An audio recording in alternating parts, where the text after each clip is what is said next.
Friends, क्या आपने आज से पहले कभी ऐसी कब्रें देखी हैं जिन्हें पिंजरे में बंद किया गया हो? यकीनन नहीं देखी होंगी और ना ही इसके बारे में सुना होगा। लेकिन बर्तानिया के कब्रिस्तानों में आपको ऐसी कब्रें देखने को मिलेंगी जिनके ऊपर बाकायदा तौर पर केजेस यानी पिंजरे बनाए गए हैं। इन कब्रों को देखकर अजीब सा खौफ आता है।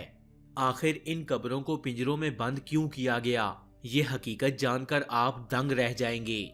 आज से तकरीबन 200 साल पहले यानी सन 1900 में बर्तानिया के मेडिकल स्टूडेंट्स को इंसानी लाशों की जरूरत होती थी ताकि ये स्टूडेंट्स इन लाशों पर अपने प्रैक्टिकल्स कर सकें।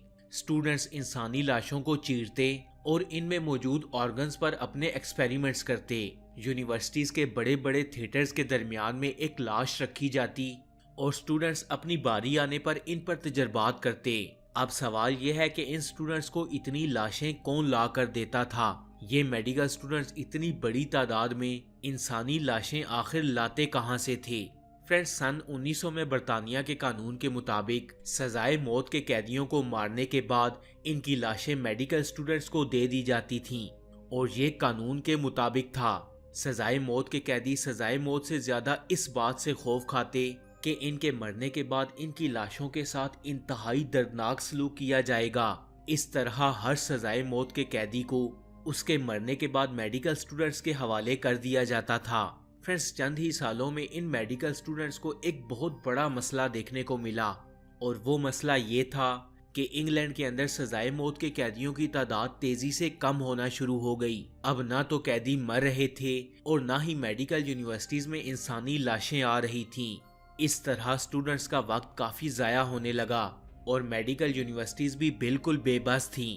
फिर अचानक से ऐसे वाकयात होना शुरू हुए जिनकी इंसानी तारीख में ना तो पहले कभी कोई ऐसी मिसाल मिली और ना ही कोई ऐसा सोच सकता था। फ्रेंड्स, हुआ ये कि बर्तानिया के कब्रिस्तानों से इंसानी लाशें चोरी होने लगीं।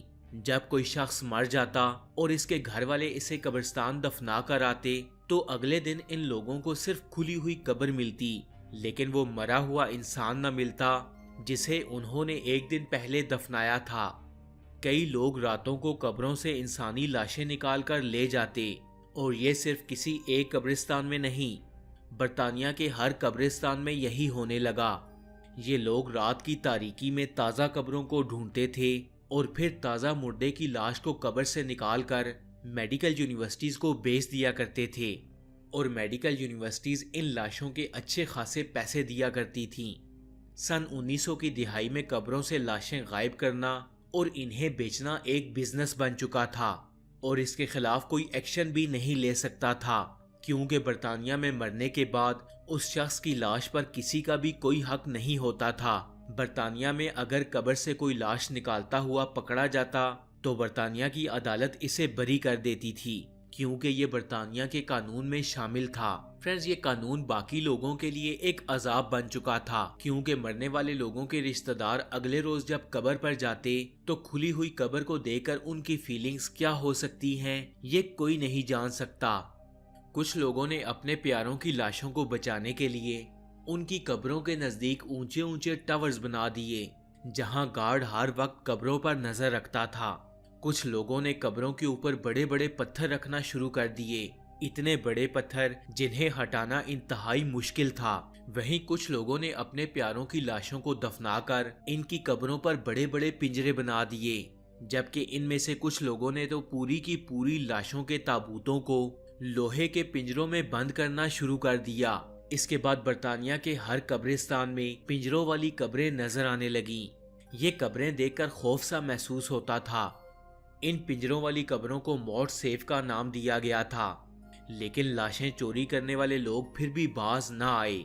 जब ये इन लोहे की कब्रों को न तोड़ सके तो इन्होंने बर्तानिया के अस्पतालों से लाशें चोरी करना शुरू कर दी। आए रोज बर्तानिया के अस्पतालों के मुर्दा खानों से कई लाशें गायब हो जाती और कुछ ही दिन के अंदर 300 से ज्यादा लाशें इन अस्पतालों से गायब हो गईं। लेकिन ये बात यहाँ नहीं रुकी। हालात उस वक्त खराब हुए जब लोगों ने एक दूसरे को कत्ल करना शुरू कर दिया। लोग एक दूसरे को कत्ल करते और लाश को मेडिकल यूनिवर्सिटीज को बेच देते। इसी दौर में दो दोस्त जिनके नाम विलियम बर्ग और विलियम हेयर थे, काफी मशहूर हुए। पेशे के एतबार से ये दोनों मजदूर थे और मजदूरी किया करते थे, लेकिन फिर ये अचानक सीरियल किलर बन गए और इन्होंने लोगों को कत्ल करना शुरू कर दिया। ये स्कॉटलैंड में मौजूद एक मेडिकल कॉलेज को लाशें फराहम किया करते थे, लेकिन इस कॉलेज की इंतजामिया ये नहीं जानती थी कि ये लाशें आती कहां से हैं। इन दोनों दोस्तों ने मिलकर 25 से ज्यादा लोगों को कत्ल किया और इनकी लाशें इस मेडिकल कॉलेज को बेची, लेकिन आखिरकार ये पकड़े गए। आहिस्ता आहिस्ता कानून को बदला गया और इन लोगों के खिलाफ जबरदस्त एक्शन लिया गया। इस तरह बरतानिया में कत्ल की शरह कम होते होते खत्म हो गई, लेकिन बरतानिया के कई कब्रिस्तानों में पिंजरे वाली कब्रें आज भी मौजूद हैं।